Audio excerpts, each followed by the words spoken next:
Здравия всем слушателям и подписчикам моего канала. С вами Виктор Максименков. И в этом видео я предлагаю продолжить рассмотрение технологии богов на примере телепортации. Дело в том, что в прошлый раз, рассматривая всю информацию про Олимпы, то есть летающие искусственные магнитные платформы, которые присутствуют в атмосфере нашей Земли, на которой живут боги, и за нами наблюдают и на нашу жизнь влияют, мы встретили такое интересное устройство, как телепорт, при помощи которого боги как бы отправлялись на Землю, возвращались в свой город. В германо-скандинавской мифологии это радужный мост, который соединял Асгард с другими мирами. Он называется Бифрёст. Дело в том, что это и есть телепорт, когда Бог отправлял запрос, и по этому запросу его переносили в Асгард, где он проходил, на мой взгляд, обработку от всех бактерий и заходил уже в свой чистый божественный город. Поэтому я предлагаю рассмотреть эту технологию как в прошлом, так и в настоящем, чтобы увидеть, что это действительно возможно, действительно реальная технология телепортации, которой владеют боги. Ну а боги в такой интерпретации это те, у кого больше возможностей, чем у нас, в том числе и технически. Поэтому о телепортации мы встречаем много информации в сказках, также в той же сказке Льюиса Кэрролла. Девочка Алиса попадает в загадочный противоречивый мир Зазеркалье сквозь зеркало. То есть она уже попадает даже в другое пространство. Не просто нашу мерность, а параллельный мир фактически. То же самое можно сказать и о сказке «Аленький цветочек». Вот описание телепортации. А как приехать ко мне, не твоя беда. Дам я тебе перстень с руки моей. Кто наденет его на правый мизинец, тот очутится там, где пожелает, во единое око мгновение. Это из аленького цветочка. Но мы уже люди грамотные и должны понимать, что такое мгновение. Обращаемся к славянской таблице мер, которую 100 лет назад отменили, для того, чтобы мы не понимали технических подробностей, в том числе и сказок. Одно мгновение – это 760 мигов или 761 миллионная секунды. Вот сколько потребовалось бы человеку, который имел это телепортационное устройство на своем пальчике для перемещения. И второй случай того же перемещения из той же сказочки «Аленький цветочек». Вынимает он перстень зверя лесного, чуда морского из ларца кованого, надевает перстень на правый мизинец меньшей любимой дочери. И не стало ее в ту же минуточку со всеми ее пожитками. Очутилась она во дворце зверя лесного чуда морского, в палатах высоких, каменных, на кровати из резного золота с ножками хрустальными, на пуховике пуха лебяжьего, покрытой золотой камкой. Ровно она и с места не сходила, ровно она целый век тут жила, ровно легла почевать да проснулась. Заиграла музыка согласная, какой отродясь не слыхивали. То есть моментальная телепортация при помощи всего лишь носимого даже устройства, что еще более даже круче, чем тот же мост богов, который гигантский по своим размерам, но зато переносит из любого мира. Так что то же самое мы встречаем и в сказке Садко, когда Садко дважды он попадал сначала в белокаменный дворец морского царя, когда он засыпает и просыпается уже в самом дворце. А все, кто пережил телепортацию, в том числе и СНЛО, они описывают состояние свое перед этой телепортацией, как такое, как сонное такое состояние, как будто они уснули и проснулись. Так вот, то же самое, когда Садко захотел вернуться на родину, он сделал Садко все, как ему старец посоветовал. После свадебного пира купец сразу заснул и проснулся уже в Новгороде, у реки Чернавы на крутом кряжу. Увидел Садко, как раз его корабли по Волхову подплывают. То есть два случая телепортации. В первом случае он попал во дворец морского царя. Но морской царь это либо Нептун, планета, либо действительно подводная цивилизация, с которой мы еще разберемся, кто там живет и как она себя чувствует. Ну и второй раз, когда оттуда уходил, тоже он сделал, как ему сказали, и телепортировался как раз к своему родному городу. И уже встретил те корабли, которые он когда-то и спас, отправляясь к морскому царю.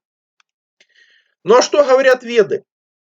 Веды говорят про врата Междумирья, что врата Междумирья многих планет Земель объединены между собой в системы, каждая из которых имеет свой единый источник, напитывающий всю систему врат.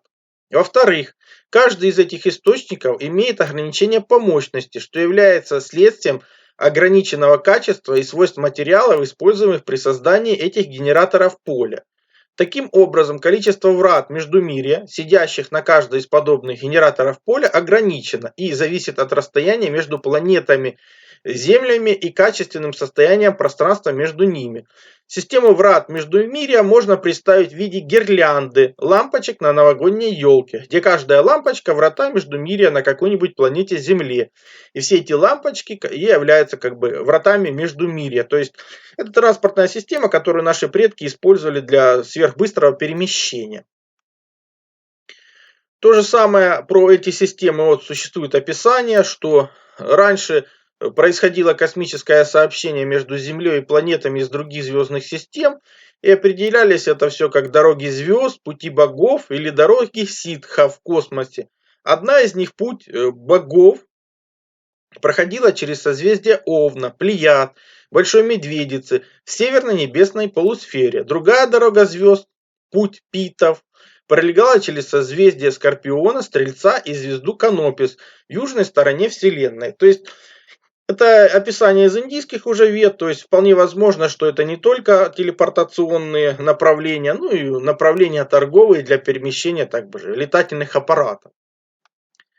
Но лучше всего об этом написано, мне кажется, в Махабхарате. Кони богов и гандхарвов источают небесное благоухание и могут скакать с быстротой мысли. О чем я и говорил. Скорость света, она не самая быстрая. Нас ею просто ограничили. Самая быстрая скорость – это скорость мысли. То, о чем вы подумали здесь и сейчас, известно сразу во всех уголках Вселенной. Причем сразу, без каких-либо задержек. И тут мы видим, что как раз скорость со скоростью мысли. Также, когда их силы истощены, они все равно не сбавляют скорости. Кони могут по желанию менять масть и мчаться с любой, какой захотят быстротой. Достаточно лишь мысленно пожелать, чтобы они тут же предстали перед тобой, готовы к исполнению твоей воли. Эти кони всегда готовы исполнять твои желания. Махабхарата. Дело в том, что я вам показываю, вот это, зачем я вам показываю нашу систему звездную? Вот это и есть кон. Перед вами кон. Или разбивка звездного пространства на определенные координаты. И вот вам нужно попасть, например, там, в чертог вепря, в какой-нибудь из него залов. Вот чертог там второй, зал там третий, а залов 9. Там есть еще более тонкая настройка, причем очень тонкая. То есть, и вот вы знаете, куда вам попасть, и отправляйтесь по этому пути как бы телепортироваться. Если эта телепортационная сеть работала бы. Но сейчас она с нашей планеты не работает, она все заизолирована. А стоят эти телепортационные устройства, может даже не в активном состоянии, конечно, некоторые уничтожены, они, конечно, на силовых линиях Земли. Я уже и в прошлом видео обращал внимание, что и города богов подзаряжаются на этих силовых линиях, и все наши мегалиты стоят на силовых линиях, и поэтому с узлами совпадают и постоянные районы зарождения ураганов. Гигантские завихрения океанических течений тоже действуют вокруг узлов системы, часто совпадая с центрами атмосферного давления. Ну, я тут думаю, что тут и без городов богов как бы не обошлось. Но все равно и система силовых линий Земли тут же. Перелеты птиц на юг тоже через узлы системы. Морские звери, рыбы, планктон скапливаются в узлах системы. Киты и тунцы мигрируют из узла в узел по ребрам системы, ну как раз вот этой системы силовых линий Земли, какая и использовалась ее энергия для телепортации. Как и все, это как бы струны мироздания. Это примерный образ силового строения нашей Земли. Силового. Опять же, видно, что она не сплошная. Эти устройства, они находились в Вавилонах, а правильнее по-старинному Баби-Эль, ну или врата богов. Они же звездные врата, врата Междумирья, поэтому вы на древних картах Вавилонов, кстати, можете найти множество. И, на мой взгляд, это не просто как раз башня, а именно телепортационное устройство большой мощности. Дело в том, что есть все ссылки на материалы, как всегда, в описании. Вот перед вами фотография, там веб-рассказ читал эту статью, когда приводил, что действительно там в Шумере что-то нашли, в подземелье какого-то храма, и вполне возможно это были врата Междумирья. Ну, фейк это подделка или настоящая фотография, судить вам. Мы же просто собираем факты для того, чтобы понять, а что правда, а что ложь, а что вымысел, для того, чтобы понять, как это все работало. Потому что, например, в статье Михаила Волка, ссылка опять же все на материалы в описании, он обращал внимание, что подобные триумфальные арки, они не просто арки в честь победы кого-то над кем-то, а это и есть именно врата телепортации для перемещения по нашей Земле. Потому что, ну, вам тоже не всегда нужно между звездами перемещаться, а надо и по Земле перемещаться. Так вот это, эти арки триумфальные, это как раз телепортация по нашей Земле. Вот он обращал внимание, что эти телепортационные устройства есть по всей Земле. И также обращал внимание, что моряки и по сей день не плавают, а ходят. А портал это высший или главный порт. А теперь давайте прочитаем порт от правой руки к левой, чтобы понять суть слова. Выходит троп, то есть тропа. Она же все происходит к значению движения. Становится ясна суть телепортации. Быстрое перемещение из точки А в точку Б. И поэтому все эти телепортационные устройства, они опять же размещены на местах силы. А тот факт, что не работает, вот вам пример. В полдень 24 октября 1593 года в Мехико на площади Пласа Майор охрана испанского наместника обнаружила в своих рядах словно ниоткуда и мгновенно материализовавшегося коллегу. Стражи арестовали потенциального лазутчика и передали его в руки своего начальства. Воин, назвавшийся Хилем Пересом, сообщил, что он служит в страже, но при дворе испанского губернатора Манилы на Филиппинах. Расстояние до Мехико около 9000 морских миль. Я читал как бы журнал его допросов в переводе, и там описывается, что он говорит, что он охранял как раз подобные врата или замок какой-то, и он прислонился к колонне. Ну, на мой взгляд, он не понял, как он сразу переместился. На мой взгляд, он вошел в резонанс этой колонной и переместился. То есть это доказывает то, что телепортационные устройства и по Земле прекрасно раньше работали, просто сейчас они неактивны или не получают нужную энергию. Ну и Михаил Волк тоже определяет, что все эти триумфальные арки друг на друга направлены, стоят на определенных линиях пересекающихся, ну, то есть на силовых линиях самой же Земли. И как раз люди раньше умели перемещаться просто по поверхности, чтобы из точки А в точку Б перемещаться моментально, вне зависимости от расстояния. Ну, еще один факт, который доказывает, что телепортация возможна и раньше происходила. В Древнем Риме 1 века до нашей эры Домициан устроил суд над философом того времени Аполлонием. Но как только дело приблизилось к финальному завершению, чудо или озорство Аполлония, может у него перстень был для перемещения, перепугало собравшихся неожиданной выходкой. Никто не успел и глазом моргнуть, как философ за секунду исчез из зала суда на глазах у императора и всех присутствующих. При этом философ в ту же секунду объявился далеко от Рима. Вот вам, пожалуйста, факт телепортации при массовом стечении людей, который трудно замолчать. Еще один факт. Профессор Майерс при раскопках на острове Пасхи обнаружил в торфяном болоте хорошо сохранившиеся останки средневекового рыцаря в доспехах, который сидел на коне. При этом в кошельке рыцаря были золотые венгерские дукаты 1326 года. Выяснилось, что это был рыцарь Ливонского ордена, который существовал в Европе в 13-14 столетии. Ну как он мог попасть в болото острова Пасхи? Ну, тут единственный вариант. Он таким образом телепортировался, то есть попал в какое-то место силы или в эти телепортационные врата, и его забросило как раз на этот остров Пасхи. То же самое известно про Дрезден. Возле Дрездена стоял валун с отверстием наподобие врат. Все, кто его проходил, исчезали. В 1546 году его закопали, ну, дабы люди перестали исчезать, но это не сильно помогло, люди в том районе продолжали исчезать. То есть, опять же, какое-то телепортационное место, опять же, скорее всего, просто природного свойства, которые раньше заметили, поставили этот валун с воротами, чтобы людей, может, предупредить. Ну, как там прошло дело дальше, как обстоит дело сейчас, честно говоря, непонятно и неизвестно. Еще один официальный случай, отраженный в документах Инквизиции 1655 года. Португальский солдат, служивший в Гаа, колония в Индии, этот солдат был моментально перенесен неведомой силой из Индии в Португалию, где инквизиция обвинила его в колдовстве и сожгла на костре. Ну, как бы по-простому. Ну, зато остался факт этого моментального перемещения. В природе тоже эта телепортация не новость. Как раз в природе она была определена недавно наукой, что такой возможностью телепортации обладают матки термитов. Все ссылки на материалы в описании. А раз это возможно в природе, в живой, и само пространство это позволяет, то есть это нормальное свойство пространства, которое нужно уметь использовать просто. В нашем современном мире о телепортации известно из филадельфийского эксперимента, когда корабль Элдридж на некоторое время не только пропадал из виду наблюдения, но и исчезал физически, а затем появлялся вновь. И во время того, как он исчезал, его видели за сотни миль от того места.